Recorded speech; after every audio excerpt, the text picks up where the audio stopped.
हाय, कैसे हैं आप सभी। हिंदी क्लब में फिर से आपका एक बार स्वागत है। आशा करता हूँ आपका एग्ज़ाम बहुत ही अच्छा गया होगा, अगर आपने रूल फॉलो किया होगा तो। जो बताया गया था ठीक उसी अनुसार क्वेश्चन पेपर है। मैंने बोला था 6 to 8 मैथ देखिए, मैथ से आया क्वेश्चन। 6 to 8 साइंस देखिए, उससे संबंधित क्वेश्चन है। यानी जो भी बताया गया है हिंदी क्लब में लगभग सेम वही क्वेश्चन है।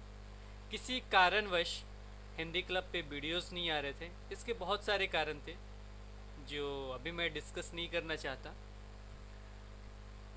लेकिन अभी मैं आप लोगों को गणित विषय का यानी मैथ सब्जेक्ट का सॉल्यूशन दे रहा हूँ। अभी ऑफिशियल नहीं आया है, ऑफिशियल में भी कुछ डिफरेंट यानी कुछ परसेंट डिफरेंस हो सकते हैं, बाकी सब सेम होनी चाहिए। ये सॉल्यूशन का पहला वीडियो आप लोग देख रहे हैं जिसमें मैथ सॉल्यूशन आप लोग देख रहे हैं। हम आते हैं 31 नंबर क्वेश्चन पे। क्वेश्चन है 1 का पावर 3, 2 का पावर 3, 3 का पावर 3 और सबका होल करके 0 दिया हो। अगर इसको सॉल्व करेंगे अंदर को 36 आएगा, जैसे यहाँ सॉल्व करके निकाला गया था 36 आएगा। बट जब यहाँ आपका 0 हो जाता है तो उसका मान 1 हो जाता है। तो 31 का आंसर ए होगा। चलते हैं हम लोग नेक्स्ट क्वेश्चन पे।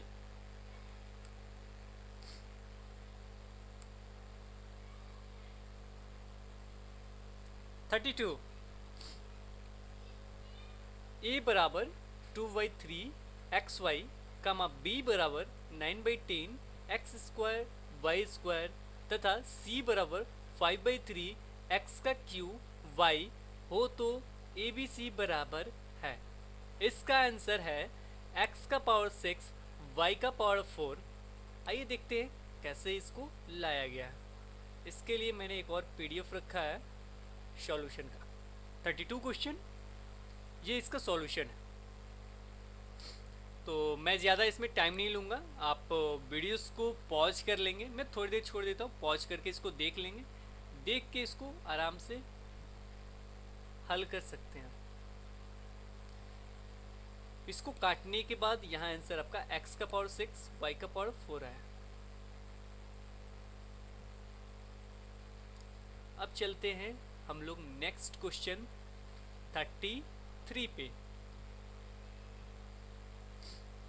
एक वर्ग की कितनी सममित रेखाएं होती हैं? बहुत ही अच्छा क्वेश्चन है। सममित रेखाएं, एक तरह से इसको सममिति कहना चाहिए। इसमें इंग्लिश नहीं दिया है इसलिए कुछ लोगों को प्रॉब्लम भी हुई है।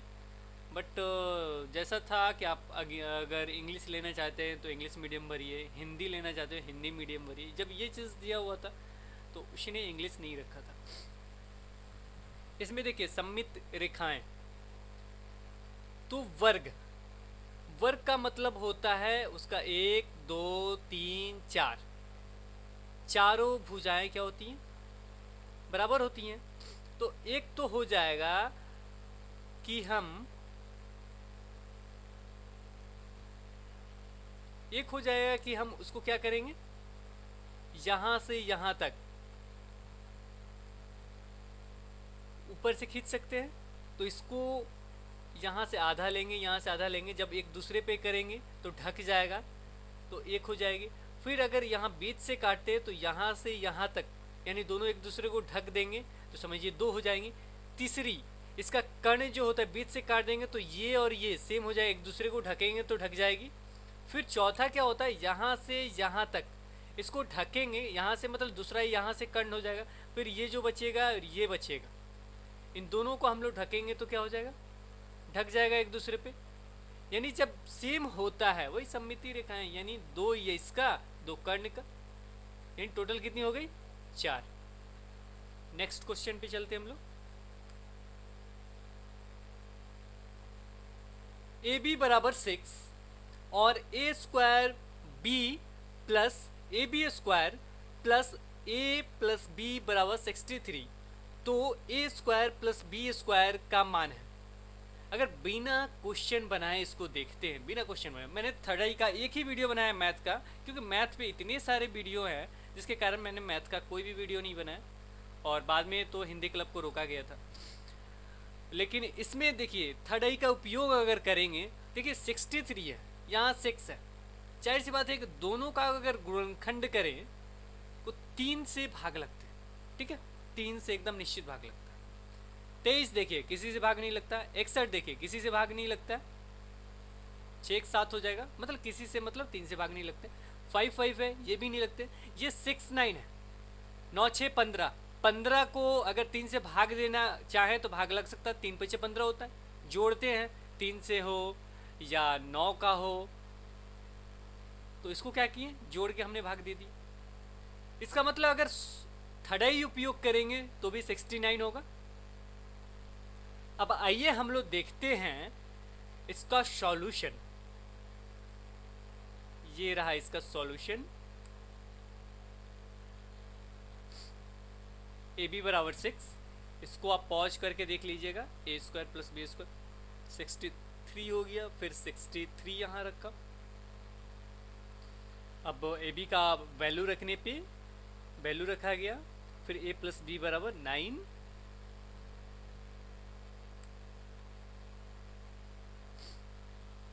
फिर उसका ए प्लस बी का होल स्क्वायर बराबर ये हो गया 26 हो गया, फिर ए स्क्वायर प्लस बी स्क्वायर बराबर 81 माइनस 12 बराबर 69 आंसर। तो ये हो गया आपका सॉल्यूशन। अगर थर्ड आई उपयोग करना जानते होंगे तो भी 69 आ जाएगा। आइए चलते हम लोग नेक्स्ट क्वेश्चन पे।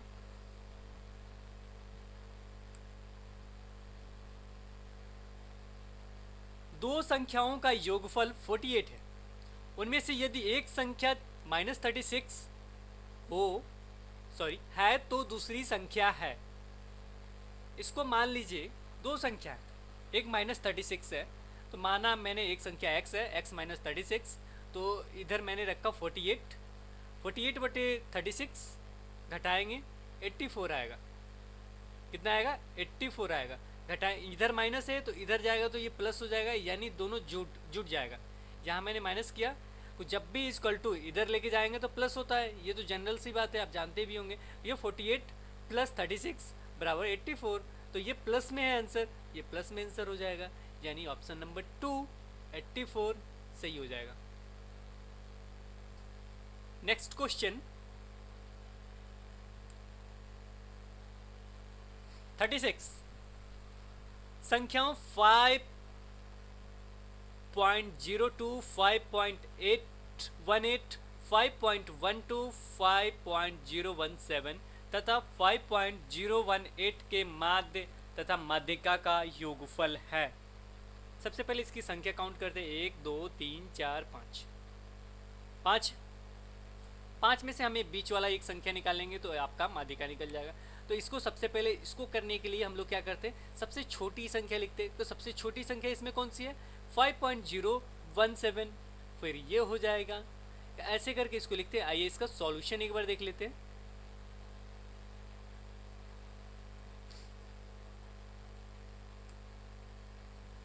ये रहा माध्य बराबर, माध्य बराबर होता सबको जोड़ देंगे, बट्टे 5 कर देंगे। संख्या कितनी काउंट की थी हमने, 5 बराबर 5.02। फिर उसका बीच फिर क्या करेंगे ये बट्टा में काट के 5.071 माध्यांक आया 5.02, क्योंकि उसका बीच वाला हम लोग निकालते हैं। जब एक लाइन में समानांतर करेंगे तो बीच में तीसरे नंबर पे ये आएगा, 2 इधर छट जाएगा, 2 उधर छटेंगे, 4 बीच वाला आपका 5.0, ये मध्यांक हो जाएगा। अब इसका काट के निकालेंगे तो 5.071 होगा, जब दोनों को जोड़ेंगे वो 10.091 होगा।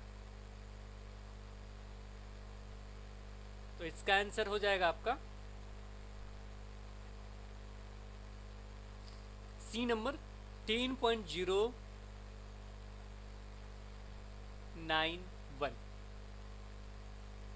ये था 36 का आंसर। फिर नेक्स्ट चलते हम लोग किसी आयत की क्षेत्रफल x वर्ग सेंटीमीटर है और उसकी लंबाई y सेंटीमीटर है, इसका परिमाप सेंटीमीटर में है। इसको जनरल वे में भी बना है तो कुछ नहीं करना। जैसे हम जानते हैं क्षेत्रफल बराबर क्या होता है, लंबाई गुणी चौड़ाई। तो लंबाई गुणी चौड़ाई बराबर क्या हो गया, x। फिर बोल रहा है लंबाई का मान कितना है, y। लंबाई का मैंने यहाँ रखा मान y गुणी चौड़ाई बराबर x हो गया। अब ये y यहाँ आ जाएगा यानी xy हो गया। चौड़ाई बराबर क्या हो गया, xy हो गया। उसके आगे क्या करेंगे,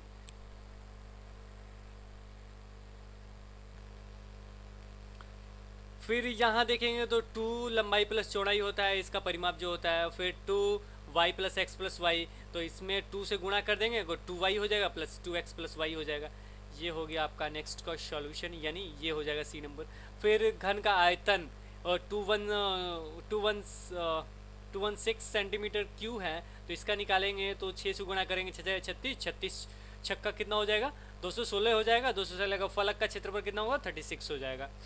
ठीक है, अब नेक्स्ट क्वेश्चन चलते हैं हम लोग। किसी बहुफलक के 30 किनारे तथा 12 फलक है, इसका बहुफलक के शीर्ष है, तो इसका सूत्र होता है इसका, जैसे सीटेट में बहुत बार पूछा जा चुका है ये क्वेश्चन, इसका 20 आंसर होगा। तो v minus E plus F बराबर 2 होता है। v बराबर शीर्ष होता है, e बराबर किनारे होते हैं, f बराबर फलक होते हैं। तो यहाँ देखेंगे x माइनस, मान लीजिए v का शीर्ष का मैंने x रखा, माइनस 30 प्लस 12, तो इसको क्या करेंगे तो यहाँ 15 आएगा। यहाँ क्या हो जाएगा 15 यहाँ घटाने पे क्या हो जाएगा -15 आएगा। एक सेकंड, 12 है ना, 12 में क्या हो जाएगा 18 आएगा। 30 में से 12 जाएगा 18 इधर जाएगा तो ये 2 जुड़ जाएगा, 18 2 20 हो जाएगा, यानी इसका आंसर 20 होगा।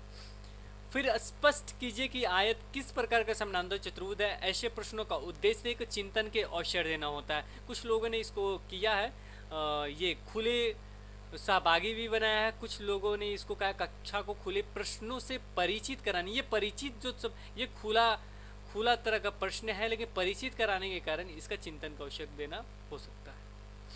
गणित प्रयोगशाला गतिविधियों को कराया जाता है, तो इसमें रचनात्मक भी हो जाएगा, संकलनात्मक भी हो जाएगा। रचनात्मक कुछ रचना करेगा, गणित प्रयोगों से मतलब संकलन करेगा। तो दोनों चीज़ होता है प्रयोगशाला में करते हैं, एक संकलन भी कर सकते हैं और रचनात्मक भी कर सकते हैं। तो इसका आंसर सी होगा।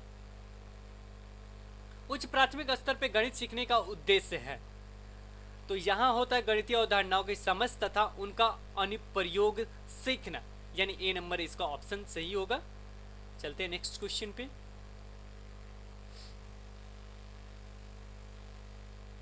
एक बच्चा निम्नलिखित उदाहरण का अवलोकन करते, ये उदाहरण पहले ही लिखा हुआ है कि उदाहरण से जब निष्कर्ष पे जाते हैं यानी कोई रूल निकालते हैं तो वो हो जाता है आपका आगमन विधि। ये बता भी चुका हूँ और कितना बार मैंने बताया था, इससे संबंधित क्वेश्चन जरूर रहेंगे और है भी, बहुत सारे क्वेश्चन इसी से हैं।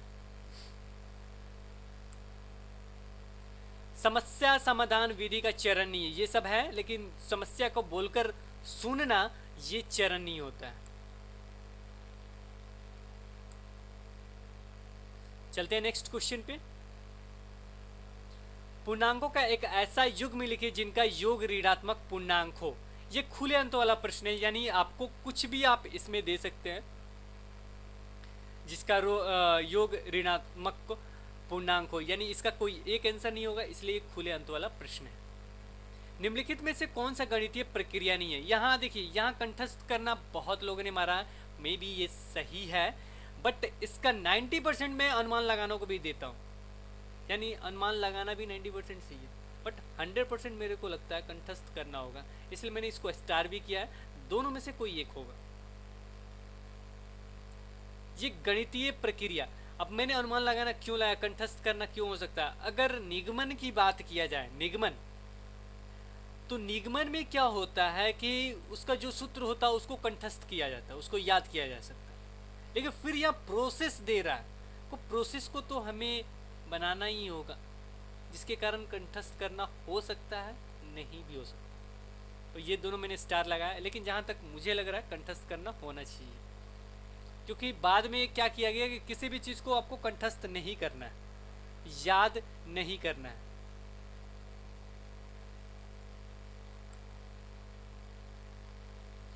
गणित की शिक्षा में जोर दिया जाता है विषय वस्तु, प्रक्रिया और तर्क पे।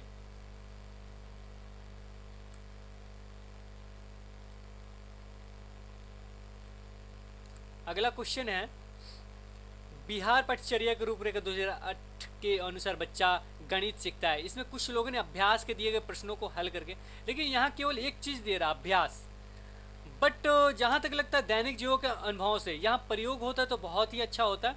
अनुभवों यानी दैनिक जीवन के प्रयोगों द्वारा, दैनिक जीवन में प्रयोगों द्वारा होता है तो ये 100% होता। बट यहाँ दे रहा अभ्यास में दिए गए प्रश्नों को हल करके, तो केवल अभ्यास के दिए गए प्रश्नों को हल करके गणित सीखता है, तो यहाँ लगभग कुछ हद तक ये सही है। बट जहाँ तक लगता है दैनिक जीवन में अनुभवों द्वारा ही होना चाहिए। जो अनुभव करता है, जो प्रयोग करता है, उसी के अनुसार वो सीखता है। चलते हैं नेक्स्ट क्वेश्चन पे। -3 - 3 = +8, इसका मतलब ये पूर्णांक है, उसको योग की अवधारणा स्पष्ट नहीं है। इसका तो बहुत ही अच्छे तरीके से जानते हैं। यहाँ काउंट कीजिए, इकाई, दहाई, सैकड़ा, हजार, 10,000, लाख, 10 लाख, करोड़। 1,50,205 सेम है, इसलिए वो आंसर सही है। इनमें से साहचर्य नियम कौन सा है? साहचर्य एक साथ, एक तरह से इसका सॉर्टिक होता है। साहचर्य एक साथ चलने वाला। 2 + 3 + 4 है, यहाँ 2 बाहर हो गया, 3 + 4 यानी ABC। ये 3 स्टेप हैं ABC में, तो A मैंने पहले रखा, B उसके बाद रखा, C उसके बाद रखा, तो ये होता है आपका साहचर्य नियम। फिर नेक्स्ट क्वेश्चन पे चलते हैं हम लोग। नीचे दिए कथनों में कौन सा कथन सही नहीं है? शून्य से भाग परिभाषित नहीं है, ठीक है, ये तो होता ही है। पूर्ण संख्या 1 से पूर्ण संख्याओं को गुणन का तत्समक अव्यय कहते हैं, सही बात है। शून्य जब हो जाएगा तो योग तत्समक अव्यय कहते हैं। ये क्लास 8 का है, आप लोग खोल के देख सकते हैं बुक, क्लास 8 का मैथ। यहाँ पे पूर्ण संख्याओं के लिए योग, व्यकलन और गुणन क्रम विनिमय है। ये लगभग ऑप्शन मतलब सही नहीं है, इसलिए डी ऑप्शन हो गई यहाँ। फिर नेक्स्ट क्वेश्चन पे चलते हैं। कौन सी दो संख्याओं के बीच अभाज्य संख्या नहीं है? 31 और 37 के बीच। 31 और 37 दोनों अभाज्य संख्या है, लेकिन इसके बीच में कोई भी अभाज्य संख्या नहीं है।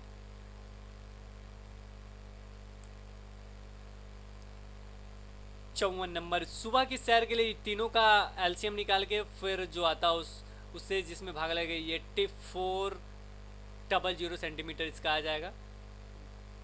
उसमें गुणा कर देते हैं तो ये अच्छे तरीके से इमेज नहीं आ पाया है। कौन सा कथन सत्य नहीं है? इसमें ये कथन सत्य नहीं है। 6 से विभाज्य होने वाली संख्या 2 और 3 से भी विभाजित हो। कौन सी कथन सत्य है? तो इसमें 6 से विभाज्य होने की संख्या 2 और 3 से विभाजित होती है, क्योंकि 6 को अगर 2 भागों में डिवाइड करते हैं तो 2 और 3, 2 तिहाई 6, यानी 2 से भाग लगेगी, 3 से भाग लगेगी तो विभाजित होगी। ये आप लोगों का लगभग सही होगा। मैथ बहुत ही अच्छा आया था। योग के गुणन का वितरण का कौन सा नियम है? योग पर गुणन, यानी योग मतलब होता है जोड़, गुणन मीन्स होता है गुणा। कौन सा है? तो ये ऑप्शन सही है। इसमें कौन सी पूर्णांकों को दर्शाते हैं? पूर्णांक जानते हैं, प्लस भी होता है, माइनस भी होता है, बीच में जीरो भी होता है, कि ये आपका सही है। और नेक्स्ट क्वेश्चन है, कौन सा समानुपात में है? तो इसको ऐसे करके देखेंगे, 2/3, 2/6, 4/12, 2 तिहाई 6, 1/3, 4 तिहाई 12, 1/3। ये आपका ऑप्शन सही है, सी नंबर। और इसके बाद ये सब क्वेश्चन आपका 6 to 8 से ही है, बुक देखेंगे तो। -13 का योज प्रतिलोम है, +13 होता है। अगर यहाँ गुणा देता, गुणा प्रतिलोम होता है, तो ये बट्टे में होता है। 1/8, 7/8 का निम्न में से कौन सा परिमेय संख्या है? तो इसका आंसर होगा 1/2 होगा, क्योंकि 1/8 + 7/8 को अगर ये करते हैं /2 होता है, फिर 8/8 हो जाएगा जोड़ने पे, फिर बराबर 1 हो जाएगा, यानी 1/2। यहाँ 1/2 आंसर हो जाएगा। ये मैथ का सॉल्यूशन था, और मेरे को जहाँ तक लगता है मैंने जो बताया उसमें शायद ही कोई गलत होना चाहिए। अगर आपको लगता है कि ये ऑप्शन का ये आंसर होना चाहिए तो आप कमेंट्स बॉक्स में ज़रूर कमेंट करें, मैं आपका कमेंट का वेट करूँगा। Okay, bye bye, thank you. फिर मिलेंगे साइंस में, साइंस के वीडियो में, साइंस को सॉल्यूशन के साथ। ठीक है, फिर बाय बाय।